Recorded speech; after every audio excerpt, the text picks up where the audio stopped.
حجاب از قلم آمنہ خان کی لاسٹ ایپیسوڈ ہے۔ بابا جان مجھے نہیں لگتا وجدان بچ سکے گا۔ زمینہ کے جانے کے بعد وہ اس کے بیڈ پر بیٹھے ہوئے باپ کو کہہ رہا تھا۔ اس کو پتا تھا زمینہ کی زندگی کے لیے وجدان کی سانسیں کتنی ضروری ہے۔ اگر وجدان مر گیا تو زمینہ بھی بچ نہیں سکے گی۔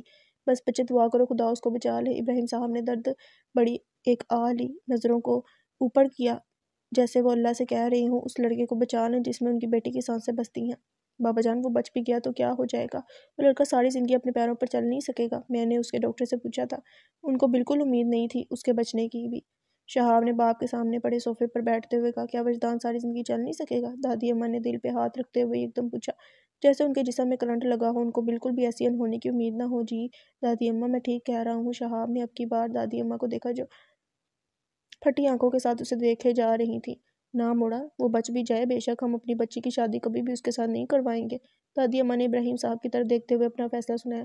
اماں یہ ممکن نہیں ہے، اب زمینہ گل اس کے بغیر نہیں رہ سکتی۔ رقیہ بیگم نے اپنی آنسو صاف کرتے ہوئے کہا، جیسے اماں سے زیادہ ان کو دھچکا لگا ہو۔ وہ اماں کی بات سے اتفاق رکھتی تھی مگر اپنی بیٹی کی زندگی کے لیے اس کو معذور ہونا قبول کر رہی تھی۔ کیسے ممکن نہیں ہے؟ یہ پوری زندگی کا سوال ہے بہو۔ پوری زندگی ایک بندہ چل نہیں سکتا تو وہ اپنی بیوی کو کھلائے گا کیا؟ محبت سے پیٹ نہیں بھرتا۔ وہ پوری زندگی ایک اپاہج کے ساتھ کیسے گزارا کرے گی جو اپنے پیروں پر چل بھی نہیں سکتا؟ موڑا میں بتا رہی ہوں یہ شادی کبھی بھی نہیں ہو سکتا۔ انہوں نے وہاں موجود سب کو دیکھتے ہوئے کہا، جیسے یہ ان کا آخری فیصلہ ہو، اس کے بعد مزید کوئی بات نہیں کرے گا۔ دادی اماں تو آپ کی پوتی کون سی مکمل رہی ہے اب؟ سلطان نے دادی اماں کی بات سنتے ہوئے کہا۔ سب نے مڑ کے اس کو دیکھا جو دروازے کے پاس اکیلا کھڑا تھا۔ کچھ وقت پہلے جو اس کے ساتھ گئی تھی واپسی پر ساتھ نہیں تھی۔ بتائیں نا اماں جی، آپ کی پوتی مکمل ہے؟ ایک گردہ نہیں ہے اس کا، جسم پر ٹانکے ہی ٹانکے ہیں، خون کا ایک قطرہ اس میں اپنا نہیں ہے، ایک قدم وہ چل نہیں سکتی۔ جب تک زندہ ہے روز ڈیروں دوائیاں کھائے گی۔ تو بتائیں کون سا شہزادہ آئے گا اس کے لیے؟ آج پہلی دفعہ ایسا ہوا تھا کسی نے اماں جان کے فیصلے پہ اس طرح کا رد عمل کیا تھا، ورنہ وہ تو کیا اس کے باپ کو بھی ہمت نہیں ہوتی تھی کہ وہ ان کے سامنے کچھ بولے۔ چل تو سکتی ہے نا زمینہ گل؟ اس کی اس بات پر دادی اماں نے سخت لہجے میں اس سے پوچھا۔ چلنے سے کچھ نہیں ہوتا دادی اماں، ہر مرد کو ایک مکمل عورت چاہیے ہوتی ہے۔ آپ کے پوتے نے تو اس کی یونیورسٹی جانے پر رشتے سے انکار کر دیا تھا، تو بتائیں کون سا مکمل مرد اس سے شادی کرے گا؟ سلطان اس کو حقیقت بتا رہا تھا۔ پوتے کی بات پہ اس نے سامنے کھڑے تایا کو دیکھا تھا جنہوں نے فوراً اپنی نظریں جھکا لی تھی جیسے وہ اپنے بیٹے کی اس حرکت سے آج تک شرمندہ ہوں۔ سلطان تم میری ماں سے بات کر رہے ہو؟ تم لوگوں کا باپ ابھی اتنا کمزور نہیں ہوا کہ میرے سامنے بیٹھے ہوئے تم میری ماں سے اس انداز میں بات کرو؟ مجھے مجبور نہیں کرنا میں اٹھوں اور تمہارے منہ پر لگاؤں۔ وہ جو کب سے اتنے دنوں سے خاموش تھے آج بولے تھے اور ایسا بولے تھے کہ سامنے کھڑے لڑکے کی ٹانگیں کانپنے لگی۔ اس نے ایک نظر اپنی ماں کو دیکھا جنہوں نے اپنے منہ پہ ہاتھ رکھتے ہوئے اسے چپ ہونے کا اشارہ کیا۔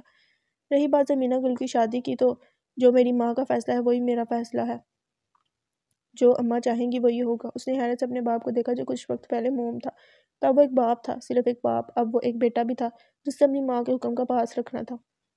ڈاکٹر صاحب بچی کو اندر جانے دیں، وہ آئی سی یو میں تھا، بے ہوش تھا۔ ڈاکٹر کسی کو بھی اندر جانے کی اجازت نہیں دے رہے تھے۔ وہ کب سے وہاں بیٹھی تھی، اس کو دیکھنے کی منتظر تھی، کب سے اس کے ماں باپ ڈاکٹر کی منتیں کر رہے تھے۔ نہ جانے وہ کیسے ماں باپ تھے جو اپنے دل پر پتھر رکھے ہوئے تھے۔ وہ اپنے جانے کی منتیں نہیں کر رہے تھے، وہ تو اس لڑکی کی منظوری کی التجا کر رہے تھے جو ان کے بیٹے کی محبت تھی۔ ان کے بیٹے کے لیے سر پہ چادر لیے، چادر کی نظریں جھکائے، آنکھوں میں آنسو لیے وہاں بیٹھی تھی۔ کیا بات ہے ڈاکٹر؟ وہی ڈاکٹر شاہ نے دور سے آتے ہوئے وہاں کھڑے لوگوں کو دیکھا جو ڈاکٹر کو کچھ کہہ رہے تھے اور مسلسل نفی میں سر ہلا رہا تھا۔ ڈاکٹر شاہ یہ وجدان شاہ سے ملنا چاہتے ہیں، ان کی کنڈیشن ایسی نہیں ہے کہ ہم ان کو اجازت دیں۔ انہوں نے چادر میں بیٹھی لڑکی کی طرف اشارہ کرتے ہوئے کہا، کیا لگتی ہے آپ وجدان کی؟ اس نے اس لڑکی کی طرف دیکھتے ہوئے پوچھا جو چہرے پر درد لیے نظریں جھکائے بیٹھی تھی۔ وہ جانتی تھی اس ڈاکٹر نے اس سے پوچھا ہے، وہ اس کو جواب نہیں دینا چاہتی تھی۔ وہ جواب دیتی بھی تو کیا کہتی؟ کون ہے وہ اس کی؟ کیا رشتہ ہے اس کے ساتھ اس کا؟ اس کے پاس دینے کے لیے کوئی جواب نہیں تھا، کہنے کے لیے کچھ نہیں تھا۔ بہو ہے یہ ان کی۔ اس نے نظر اٹھا کر اوپر دیکھا، سامنے اس کا باپ کھڑا تھا۔ سب نے حیرت سے اس کو دیکھا جو مسکراتے چہرے کے ساتھ اس کو وجدان کی بیوی کہہ رہا تھا، سامنے کھڑے شخص کی بہو کہہ رہا تھا۔ ابراہیم صاحب کی بات سنتے ہی وہ ان کے پاس گئے، ان کو اپنے دل سے لگایا۔ وہ زبان کا پکا پٹھان تھا، اپنی بیٹی کو دی ہوئی زبان سے مکر نہیں سکتا تھا۔ ماں کے حکم کو اس نے اپنی دی ہوئی زبان سے افضل رکھا تھا۔ اسی ماں نے ایک بار پھر ان کو حکم دیا، زمینہ گل کی خوشیوں کو بحال کرنے کا حکم۔ بی بی صاحبہ آپ کی امانت ہے، یہ میرے پاس جب چاہے لے جائیں۔ ابراہیم صاحب نے نظر جھکاتے ہوئے ان کی طرف رخ کیا۔ وہ جو رو رہی تھی ایک بار پھر اونچا اونچا رونے لگی۔ انہوں نے ایک بار پھر وہاں بیٹھی لڑکی کو دیکھا ایک بار، پھر اس کو اپنے سینے سے لگایا، اس کو پیار کیا۔ پہلے جب انہوں نے اس کو دیکھا تھا تو اس وقت وہ اسے وجدان کی پسند تھی، آج وہ اس کی ہونے والی بیوی کے روپ میں ان کے سامنے بیٹھی تھی۔ زبینہ گل، کہاں ہو تم؟ فضا نے ہاسپٹل کے گیٹ کو پکڑتے ہوئے اپنے دل میں کہا۔ جیسے وہ اس کا نام لے گی اور وہ اس کے سامنے حاضر ہو جائے گی، اس کی آنکھوں پہ ہاتھ رکھے گی، خاموش ہو جائے گی، اس کی آنکھوں پہ ہاتھ رکھتے ہی اپنی آنکھیں بند کر لے گی، اپنے ہونٹ کو دانت میں دبائے گی، ہونٹ کو اندر کرنے سے اس کا ڈمپل اور گہرا ہو جائے گا اور وہ اس کے ہاتھوں پر اپنے ہاتھ رکھ کر میری جان بولے گی۔ اس کا شرارتی سا انداز ایک دم ناراضگی میں بدل جائے گا، اس کے ہاتھوں کی گرفت کمزور پڑ جائے گی۔ کیسے پہچان لیتی ہو تم مجھے؟ آنکھوں پہ ہاتھ رکھے وہ ناراضگی میں اس سے بولے گی، اور وہ اس کے دونوں ہاتھ تھوڑا سا نیچے کر کے اپنے ہونٹوں سے لگائے گی، اس ہاتھوں کو باری باری چومے گی۔ مجھے خوشبو آتی ہے آپ کی۔ وہ جو ناراض ہوئی تھی ایک دم مان جائے گی، اپنے ہاتھ اس کی گردن کے گرد لے جائے گی اور اس کو گلے سے لگائے گی۔ جانا اس کی سوچوں کا حصار ٹوٹا، اس کو وہی آواز آئی جس کو سننے کے لیے وہ ترس گئی تھی۔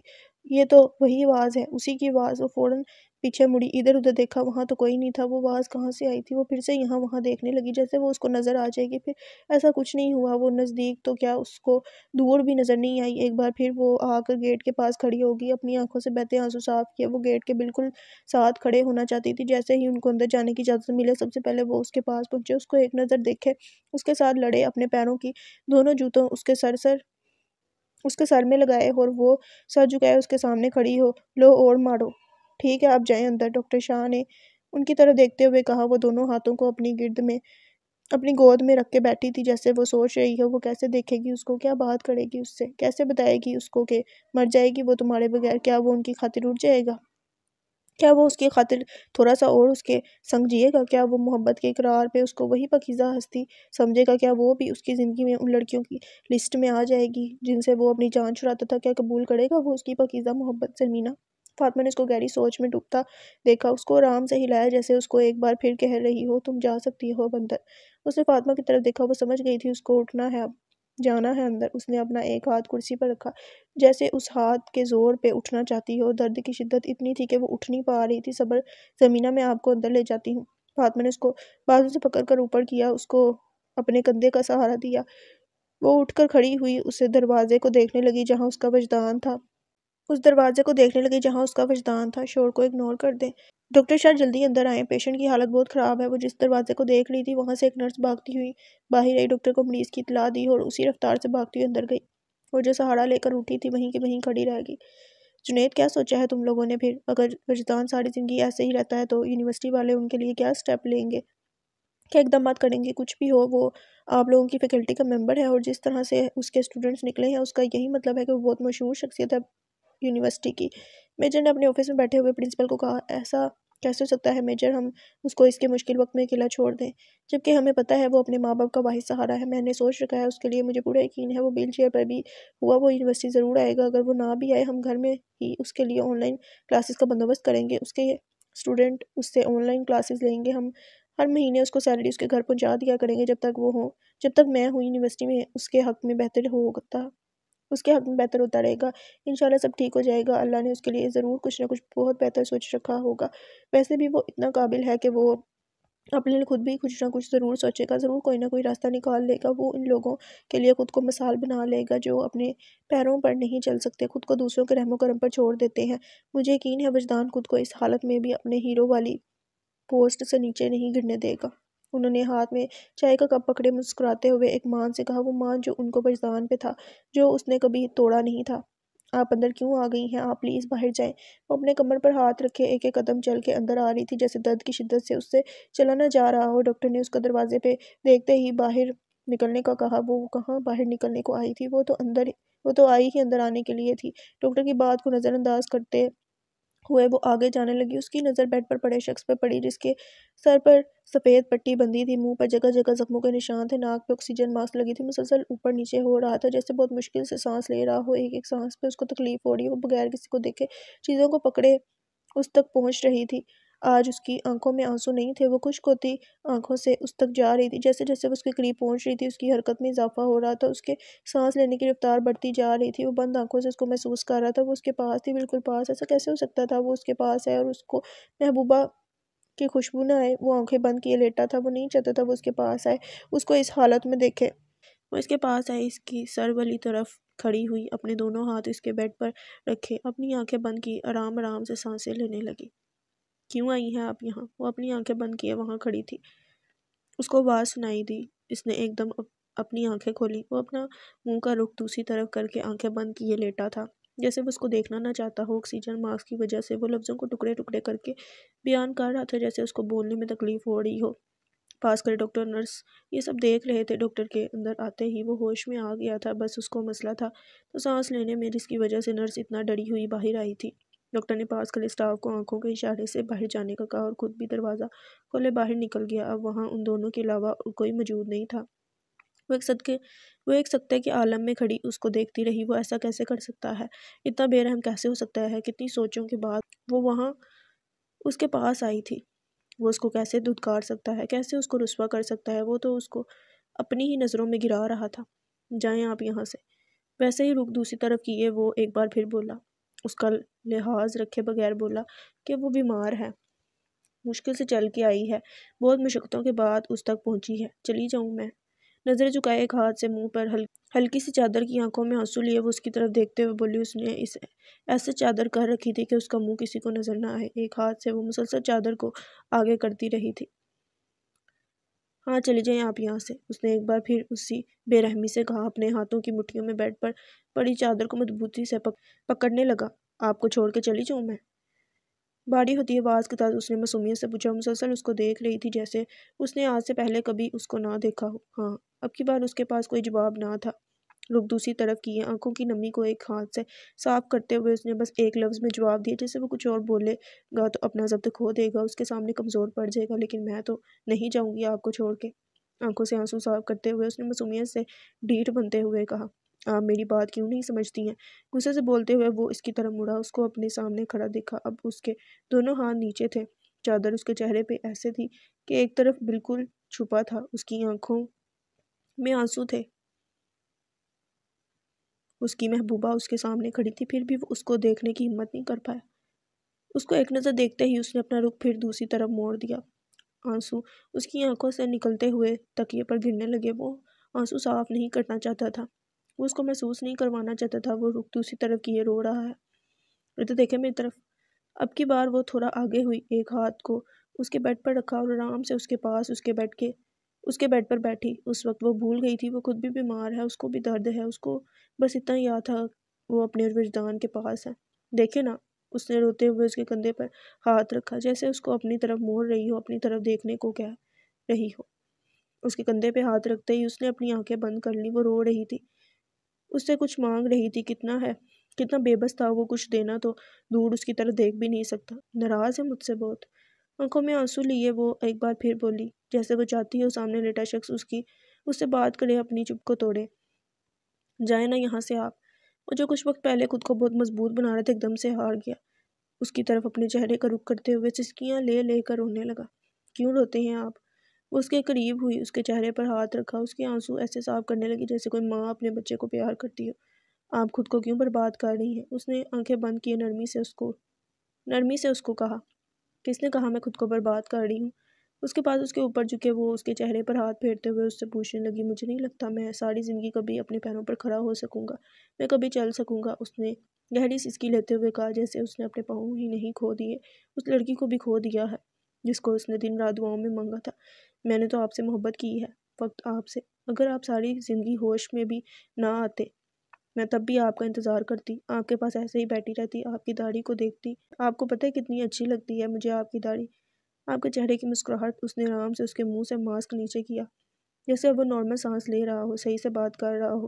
وہ اسے اظہار محبت کر رہی تھی، بچوں کی طرح اس سے باتیں کر رہی تھی، جیسے وہ سب کچھ بھول گئی ہے، اس کو یاد ہی نہ ہو سامنے بیٹھے شخص سے اس کی اس طرح پہلی ملاقات ہے۔ اس کو وہ صدیوں کا بندھن لگ رہا تھا، جیسے وہ صدیوں سے اس کو جانتی ہو، روز اس سے ایسے ہی باتیں کرتی ہو۔ آپ میری بات کیوں نہیں سمجھ رہی ہیں؟ کیوں نہیں سن لیتی ہیں میری بات؟ اس نے نظریں جھکائے ہوئے کہا۔ ایک لمحہ بھی ایسا نہیں ہوا تھا وہ اس کو دیکھتا، آج پہلی دفعہ تھی جب وہ اس کے سامنے مکمل نقاب اتارے بیٹھی تھی، اس کی ہو کے بیٹھی تھی۔ فرض کریں آپ بالکل ٹھیک ہوں، میں ایسے آپ کے سامنے لیٹی ہوں، میں آپ کو کہوں میں ایک مکمل عورت نہیں ہوں، میں بیمار ہوں بہت، میرا ایک گردہ نہیں ہے، زندگی میں آپ پہ بوجھ بنی رہوں گی، تو آپ کیا کہیں گے؟ چھوڑ جائیں گے مجھے؟ اس نے نرمی سے اس کا چہرہ اوپر کیا، جیسے وہ چاہتی ہو وہ اس بات کا جواب اس کی طرف دیکھ کے دے۔ آپ کو میں مر کر بھی نہ چھوڑوں، آپ میرے پاس ہوں، میرے ساتھ ہوں، بس یہی بہت ہے۔ آپ کا سہارا بنوں گا میں، آپ کو اتنی محبت دوں گا کہ بھول جائیں گی آپ سب کچھ، آپ کو اپنے دل سے لگا کر رکھوں گا میں۔ محبت کی ہے میں نے آپ سے، شدید محبت۔ میری محبت کو فرق نہیں پڑتا کہ اس کی محبوبہ مکمل نہیں ہے۔ وہ آنکھیں بند کیے بس بولے چلے جا رہا تھا جیسے وہ اس کو بیڈ پر لیٹے دیکھ رہا تھا، وہ اس سے باتیں کر رہا ہو۔ میرا بھی یہی جواب ہے، میری محبت اس بات کی محتاج نہیں ہے کہ میرا محبوب چل نہیں سکتا۔ اس نے اس کے دل پر سر رکھتے ہوئے کہا۔ وہ بھول گئی تھی وہ جو شخص اس کے سامنے لیٹا ہے وہ اس کا نامحرم ہے۔ ویسی محبت کہاں دیکھتی ہے وہ کسی نامحرم سے ہو رہی ہے یا محرم سے، وہ تو بس ہو جاتی ہے کچھ خاص لوگوں، کچھ خاص دلوں کو کچھ خاص لوگوں سے۔ کچھ خاص دلوں کو عشق کے الہام ہوتے ہیں۔ محبت تو معجزہ ہے، اور معجزے کب عام ہوتے ہیں۔ اس کے دل پہ سر رکھتے ہی وہ کچھ وقت پہلے کا اپنا سارا دکھ بھول گیا۔ آنکھیں بند کیے اس نے اس کے کندھوں کے گرد اپنی باہوں کا ہار ڈالا، جیسے اس کی باہوں میں پوری دنیا سما گئی ہو، اس کو اس کی کائنات مل گئی ہو۔ ملکہ بہت محبت کرتا ہے وجدان تم سے۔ کچھ وقت کے بعد اس نے اپنے دل پر سر رکھے اس لڑکی کو کہا، مجھ سے کم۔ اس نے آنکھیں بند کیے مسکراتے ہوئے جواب دیا، آہاں آہاں۔ فاطمہ نے ہلکا سا دروازہ کھولا۔ وہ فوراً اوپر ہوئی، سرخ ہوتے چہرے کے ساتھ سامنے لیٹے شخص کو دیکھنے لگی، جیسے وہ اب شرم سے پیچھے نہیں دیکھ پائے گی۔ اس کو دیکھتے ہی وہ مسکرانے لگا، آئیں نا آپی۔ اسی مسکراہٹ کے ساتھ اس نے بہن کو اندر آنے کا کہا اور پھر سے اس لڑکی کو دیکھنے لگا جو چہرے پہ ہاتھ رکھے بیٹھی تھی۔ فاطمہ کے اندر آتے ہی وہ جلدی جلدی وہاں سے اٹھنے لگی۔ آرام سے زمینہ، کیوں اٹھ رہی ہو؟ تمہاری ہی تو جگہ ہے یہ۔ فاطمہ نے اس کو آرام سے پکڑتے ہوئے کہا، فی الحال ایسا ہے کہ مستقل یہاں بیٹھنے کے لیے تمہیں کچھ وقت یہاں سے اٹھنا پڑے گا۔ اس نے باری باری دونوں کو دیکھا جو حیرت سے اس کی طرف دیکھ رہے تھے۔ نہیں سمجھے؟ وہی مولوی صاحب باہر کھڑے ہیں، اور آپ کی یونیورسٹی کی پوری پلٹون بھی، جن کا بس نہیں چل رہا وہ دروازہ توڑ کے اندر آ جائیں۔ اس بات پر دونوں نے ایک دوسرے کو دیکھا۔ دونوں کے بیچ مسکراہٹ کا تبادلہ ہوا، جیسے آج سے پہلے انہیں کبھی ایسی خوشی نہیں ملی تھی۔ ارے لیلا مجنوں، سن رہے ہو نا؟ دونوں باہر مولوی صاحب کھڑے ہیں۔ فاطمہ نے ان دونوں کو دیکھتے ہوئے شرارت سے کہا۔ فاطمہ کی بات پہ وہ ایک دم اٹھی جس سے شرمندہ ہوئی ہو۔ وہ کب سے اسے اٹھنے کا کہہ رہی ہیں اور وہ یہیں بیٹھی ہے۔ زمینہ تم یہاں صوفے پر بیٹھ جاؤ۔ فاطمہ نے اس کو بازو سے پکڑ کے آرام سے وہاں پہ بٹھایا۔ آپی وہ چادر، اس نے اپنے پاس پڑی اس سفید چادر کی طرف اشارہ کرتے ہوئے بہن کو کہا، جو اس کی اگلی بار سمجھ گئی تھی وہ بہن کو کیا کہنا چاہتا ہے۔ فاطمہ نے وہ چادر اٹھائی اور صوفے پر بیٹھی لڑکی کے سر پر ڈال دی، جیسے اس کا سارا چہرہ اس چادر نے ڈھانپ دیا ہو۔ آج اس کی شادی تھی، اس کی زندگی کا سب سے بڑا دن۔ عموماً شادی پہ دولہنیں سرخ جوڑا پہنتی ہیں۔ اس نے سفید چادر اوڑھی تھی جو اس کو اس کے محبوب نے تحفے میں دی تھی۔ آپی مولوی صاحب آ جائیں، باہر سے ایک بہن نے اندر آتے ہوئے کہا۔ جی ان کو بولو آ جائیں، فاطمہ نے مسکراتے ہوئے اس کو کہا، اور پھر اپنے بھائی کو دیکھا جو آنکھیں بند کیے لیٹا تھا، جیسے خدا کا شکر ادا کر رہا ہو، ان کی دی کوئی نعمت پہ خود کو ان کے سپرد کر رہا ہو، اس کے بعد کسی چیز کی خواہش سے انکار کر رہا ہو، کہہ رہا ہو مجھے میری دنیا مل گئی ہے، اب مجھے اور کچھ نہیں چاہیے۔ زمینہ سپاتی ولد ابراہیم خان سپاتی، آپ کا نکاح سید وجدان حسین شاہ ولد عبدالرحمن شاہ کے ساتھ وکیل کی وکالت سے گواہوں کی موجودگی میں اللہ سبحان اللہ کو حاضر ناظر جان کے حضور اقدس کی سنت کی پیروی کرتے ہوئے شہریت مطہرات کے مطابق حق مہر 2 لاکھ روپے سکہ راج الوقت طے پایا، آپ کو قبول ہے؟ یہ تیسری بار تھی جو مولوی صاحب اتنے لوگوں کی موجودگی میں بآواز بلند اسے پوچھ رہے تھے۔ وہ سر کو ہلاتے ہوئے تیسری بار اس کو قبول کر رہی تھی۔ آج وہ سید وجدان حسین شاہ کو قبول نہیں کر رہی تھی، اپنی خوشیوں کو قبول کر رہی تھی، اپنے حصے کی پوری دنیا کو قبول کر رہی تھی۔ وہ آسمان کی طرف رخ موڑے آنکھیں بند کیے ایک ہی لفظ سن رہا تھا، وہ زمینہ گل کے منہ سے قبول ہے سن رہا تھا، اس ایک لفظ کے ادا ہونے کے بعد بار بار اللہ کا شکر ادا کر رہا تھا۔ اس دوران ایسا کوئی لمحہ نہ گزرا تھا جب اس کی آنکھوں سے آنسو نہ نکلے ہوں۔ آنسو تو ہر رات اس کی آنکھوں سے نکلتے تھے، ایسا کوئی دن نہیں ہوتا تھا جب وہ رات کو روئے بغیر سوئے، وہ ہر رات اس کو مانگ کے سوتا تھا۔ آج اس کی دعا سن لی گئی تھی، اس کی جھولی بھر دی گئی تھی۔ زمینہ کے بعد مولوی صاحب نے اپنا رخ اس کی طرف کیا، اس سے نکاح کی قبولیت مانگی۔ اس نے تو عرصہ پہلے اس کو قبول کر لیا تھا، اپنے دل میں، اپنی روح میں، آج وہ اس کے زندگی میں آنے کی قبولیت مانگ رہے تھے۔ وہ دل پہ ہاتھ رکھے اس کو قبول کر رہا تھا۔ اس کے 3 بار قبول ہے کہنے پر کمرے سے باہر ایک شور کی آواز آئی، وہاں کھڑے ہر شخص کی آنکھیں نم تھیں۔ آج کوئی یہ نہیں دیکھ رہا تھا ایک سواتی کا نکاح ایک سید سے ہوا ہے، آج سب محبت کے ملن پہ خوش تھے۔ وہاں کھڑا ہر شخص ایک دوسرے کو گلے سے لگا رہا تھا، مبارکباد دے رہا تھا۔ کمرے سے باہر سب ایسے گلے مل رہے تھے جیسے ان کی زندگی میں آج کوئی بڑا جشن آیا ہو، جس کو وہ اچھل اچھل کے منا رہے ہوں۔ ہر کوئی خوش تھا، ہر کوئی ان سے ملنا چاہتا تھا، ان کو مبارکباد دینا چاہتا تھا۔ مبارک ہو مسز وجدان حسین شاہ، فضا اس کے قدموں میں بیٹھی اس کا گھونگھٹ تھوڑا سا اوپر کیا، اس کے دونوں ہاتھ پکڑے، نم آنکھوں سے اس کو دیکھا جس کا بس نہیں چل رہا تھا وہیں کھڑی ہو جائے، اس کو اپنے دل سے لگا لے۔ تم کب آئی؟ وہ اس کی زندگی کی دوسری بڑی خوشی تھی۔ فضا اس کے پاس تھی، اس کے نکاح میں شریک تھی۔ کب سے آئے ہوئے ہیں ہم، آپ کے دیدار کے منتظر باہر کھڑے تھے۔ فضا وہیں بیٹھے گھونگھٹ اٹھائے اس سے سرگوشی میں باتیں کر رہی تھی۔ یہی ہونا میرے پاس۔ فضا کے چہرے پہ پیار سے ہاتھ رکھتے ہوئے اس نے کہا، اب ہماری کیا ضرورت ہے آپ کو بھائی؟ اس نے شرارتی سے انداز میں آنکھ مارتے ہوئے کہا۔ وہ سمجھ گئی تھی وہ کیا کہہ رہی ہے۔ دفع ہو جاؤ، اس نے نظریں جھکاتے ہوئے سرخ چہرے کے ساتھ کہا۔ ارے ارے، مٹھائی کھائیں سب۔ مدثر ہاتھ میں مٹھائی کی ٹوکری پکڑے ادھر ادھر گھوم رہا تھا، سب کا منہ اپنے ہاتھ سے میٹھا کروا رہا تھا۔ ہانیہ آپ بھی لیں۔ ہانیہ کے سامنے کھڑے ہوتے ہوئے اس نے نظر جھکائے ہوئے کہا، اتنے معصوم نہ بنیں آپ مدثر، میں بہت خوش ہوں۔ اس نے مسکراتے ہوئے مٹھائی کا ٹکڑا ہاتھ میں پکڑتے ہوئے کہا، سر آپ کے لیے ہم نے ایک سرپرائز پلان کیا ہے، آپ کو اور بھابھی کو ہمارے ساتھ چلنا ہے۔ وہاں کھڑے ایک اسٹوڈنٹ نے خوشی سے آتے ہوئے کہا، کیسا سرپرائز بچوں؟ پرنسپل صاحب نے ان کی طرف دیکھتے ہوئے حیرت بڑی مسکراہٹ سے پوچھا، سر وہ تو سر وجی کے لیے ہے، آپ کا وقت گزر چکا ہے۔ اس کی بات پہ سب کے چہرے پر مسکراہٹ آئی۔ آج ہر کوئی مسکرا رہا تھا، ہر کوئی خوشی سے جھوم رہا تھا۔ ڈاکٹر صاحب ہم ان دونوں کو لے جائیں نا؟ ڈاکٹر شاہ کو ان کے پلان کا پہلے سے ہی پتا تھا۔ انہوں نے ان دونوں کا دوسرے کمرے میں جانے کا بندوبست کر رکھا تھا۔ وہ کمرے میں پہلے لایا گیا تھا۔ وہ ہاسپٹل کے بیڈ پر آنکھیں بند کیے لیٹا تھا۔ عموماً ایسا ہوتا ہے، کمرے میں دلہن پہلے لائی جاتی ہے، مگر یہاں شادی وجدان شاہ اور زمینہ گل کی ہوئی تھی، یہاں دولہا پہلے لایا گیا تھا۔ یہ انوکھی شادی تھی جو ہسپتال میں ہوئی تھی، اتنے لوگوں کی موجودگی میں ہوئی تھی۔ آرام سے چلو زمینہ گل، اتنی جلدی بھی کیا ہے؟ فضا نے بازو سے پکڑے ہوئے ان کو شرارت سے کہا۔ وہ ایک قدم آگے آ رہی تھی، دروازہ کھولتے ہی اسے لگا جیسے وہ کسی باغ میں آئی ہو۔ ہر طرف موتیے کے پھولوں کی خوشبو بکھری ہوئی تھی، سارا کمرہ موتیے سفید ہوا تھا۔ فضا جانتی تھی اسے موتیے کے پھول اور ان کی خوشبو کتنی پسند ہے۔ کمرے میں قدم رکھتے ہی اس نے گہری سانس لی، جیسے وہ خوشبو اس کو مدہوش کر رہی ہو، اپنے سیر میں لے رہی ہو۔ فرش میں سرخ گلاب کی پتیاں ایسے پڑی تھی جیسے وہاں فرش تھا ہی نہیں، پھول ہی پھول تھے۔ اچھا زمینہ، ہم چلتے ہیں اب، فاطمہ نے اس کا ماتھا چومتے ہوئے کہا۔ کمرے کا دروازہ بند ہوتے ہی وہ تھوڑا آگے گئی، جہاں وہ لیٹا تھا۔ بہنوں کے جاتے ہی اس نے اپنا رخ اس کی طرف کیا، جیسے اس نے آج سے پہلے اتنی خوبصورت لڑکی نہ دیکھی ہو، کوئی حور ہو جو آسمان سے بس اس کے لیے ہی اتری ہو۔ اس کے پاس جانے سے پہلے وہ واش روم گئی، وضو بنایا اور باہر نکلی۔ باہر آتے ہی اس نے جانماز بچھائی، اس پہ بیٹھی اور بیٹھتے ہوئے ہی 2 رکعت نفل شکرانے کے ادا کرنے لگی۔ اس نے پہلے سے سوچا تھا جب بھی وہ اس کا ہوگا وہ دونوں شادی کی رات ایک ساتھ شکرانے کے نوافل پڑھیں گے۔ اس نے ایک دفعہ شکرانے کے نوافل پڑھے، پھر دوسری دفعہ نیت کی۔ اب کی بار وہ نیت سامنے لیٹے وجدان کی طرف سے تھی۔ وہ مسلسل اس کو دیکھ رہا تھا۔ اس کے کمرے میں آنے کے بعد ایسا کوئی لمحہ نہیں تھا کہ اس نے اس پر سے نظریں ہٹائی ہوں۔ اس نے آنکھوں سے محبت کا سفر نکاح تک طے کیا تھا۔ وہ محبوبہ سے آج اس کی بیوی بنی تھی۔ وہ جو ایک نظر اٹھا کر جس کو نہیں دیکھتا تھا، آج اس کو ایسے دیکھ رہا تھا جیسے آج سے پہلے اس نے اسے کبھی نہیں دیکھا تھا، کبھی نہیں دیکھا ہو۔ نماز کے بعد اس نے دعا کے لیے ہاتھ اٹھائے۔ آج ساری دعائیں قبول ہو گئی تھیں۔ آج اس کے پاس مانگنے کو کچھ نہیں تھا۔ اس نے آنکھیں بند کی، دل میں اللہ کا شکر ادا کرنے لگی۔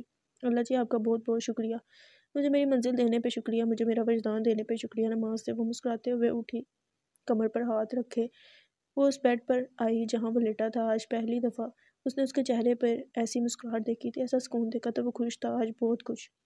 ملکہ دیکھو نا، آج میرے پاس تمہیں دینے کے لیے کچھ نہیں ہے، اس نے اس کا ہاتھ پکڑتے ہوئے کہا۔ وہ اس کے قریب ہوئی، اتنے قریب کہ ہوا کا گزر بھی درمیان سے نہ ہو۔ اس نے اس کے دل پر سر رکھا۔ مجھے ساتھ چاہیے تھا خان صاحب، مجھے اور کچھ نہیں چاہیے۔ آپ سے بڑا تحفہ بھی کوئی ہو سکتا ہے میرے لیے؟ میری ساری خوشیاں آپ سے ہیں، فقط آپ سے آپ مل گئے ہیں نا، مجھے سارا جہاں مل گیا ہے۔ وہ اس کے سینے پر سر رکھے اس سے باتیں کر رہی تھی، اس کو اپنی خوشی بتا رہی تھی۔ جو سکون اس کو اس وقت مل رہا تھا، اس سے پہلے اسے ایسا سکون کبھی نہیں ملا تھا۔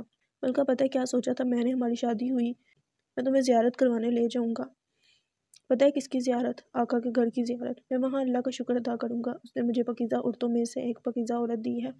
میں اپنا سر سجدے سے اٹھاؤں گا ہی نہیں، تم میرے پاس ہوگی آقا کے سامنے، تمہیں اپنے دل سے لگاؤں گا، ان سے وعدہ کروں گا جیسی محبت آپ نے اماں عائشہ جان سے کی ہے، میں ویسی محبت اپنی زمینہ گل سے کروں گا۔ مگر وہ خوشی خوشی اس کو بتا رہا تھا، پیار سے اس کے بالوں میں اپنی انگلیاں چلا رہا تھا کہ وہ اچانک چپ ہوا، جیسے اس کا یہ خواب اب خواب ہی ہے۔ مگر کیا؟ اس نے چونک کر اس کی طرف دیکھا، جیسے وہ مگر کے آگے کا جملہ بھی سننا چاہتی ہوں۔ مگر اب ایسا کچھ بھی ممکن نہیں ہے، اس نے آنکھیں بند کرتے ہوئے دکھ سے تکلیف سے کہا۔ ایسا کیوں ممکن نہیں ہے؟ آپ جب ٹھیک ہو جائیں گے نا، ہم اسی مہینے وہاں چلیں گے، مجھے یقین ہے آپ بالکل ٹھیک ہو جائیں گے۔ اس نے اس کی دونوں آنکھوں کو باری باری چومتے ہوئے کہا ملکہ پتہ ہے میرا کیا دل چاہتا ہے، ہماری پہلی بیٹی ہو جو بالکل تمہاری جیسی ہو، معصوم، پاکیزہ۔ اس نے محبت سے اس کی طرف دیکھتے ہوئے کہا جو اس کو دیکھ کے مسکرا رہی تھی، لیکن ایک بات سن لیں، بچوں کے نام میں ہی رکھوں گی۔ اس نے ایک بار پھر اس کے دل پر سر رکھتے ہوئے معصومیت سے کہا جی وجدان کے دل کی ملکہ آپ ہی رکھنا، ویسے کیا نام رکھیں گی آپ؟ اس نے اس کے چہرے سے بال پیچھے کرتے ہوئے کہا۔ یہ پہلا دن تھا جب اس نے اس کے بال دیکھے تھے، اس کے چہرے پہ پڑتا خوبصورت ڈمپل دیکھا تھا۔ بیٹے کا نام نور العین رکھیں گے اور بیٹے کا احمد رکھیں گے، بس 2 ہی بچے؟ اس نے اس کی طرف دیکھتے ہوئے حیرت سے پوچھا تو اور کتنے؟ وہ ہلکا سے اوپر ہوئی، اس کے چہرے کی مسکراہٹ کو دیکھا جو مسلسل مسکرا رہا تھا۔ کم از کم 10، اس نے مسکراتے ہوئے شرارتی سے انداز میں کہا۔ یہ 10 بچے؟ نہ موڑا، کوئی 10 بچے نہیں، اس نے مصنوعی سی ناراضگی دکھاتے ہوئے کہا۔ جو میری ملکہ کہے گی وہی ہوگا، جیسا آپ چاہیں گی ویسا ہی ہوگا ملکہ۔ بس وجدان سے کبھی دور نہ ہونا، اس کی آخری سانس تک اس کی شریک یاد رہنا، اس کی دنیا سے کبھی نہ جانا۔ اس نے اس کے ماتھے کو پیار سے چوما، اس کو اپنے دل سے لگایا، اس کو اپنے اور قریب کیا اور کھڑکی سے باہر اس چاند کو دیکھنے لگا جو ان کے آنسوؤں سے لے کر ان کے ملن تک کا گواہ تھا۔ وہ چاند بہت خوش تھا آج، ان دونوں کو مبارکباد دینے آیا تھا، محبت کی پاکیزہ مثال بننے کی مبارکباد، اس پاکیزہ محبت پہ ملن کی مبارکباد۔ ختم شد۔ سو گائز یہاں پہ ناول اینڈ ہو گیا۔ میں امید کرتی ہوں کہ آپ کو اچھا لگا ہوگا۔ اپنا بہت زیادہ خیال رکھیے گا، اپنے پیارے پیارے فیڈ بیکس کومنٹ سیکشن میں ضرور دیں۔ اللہ حافظ۔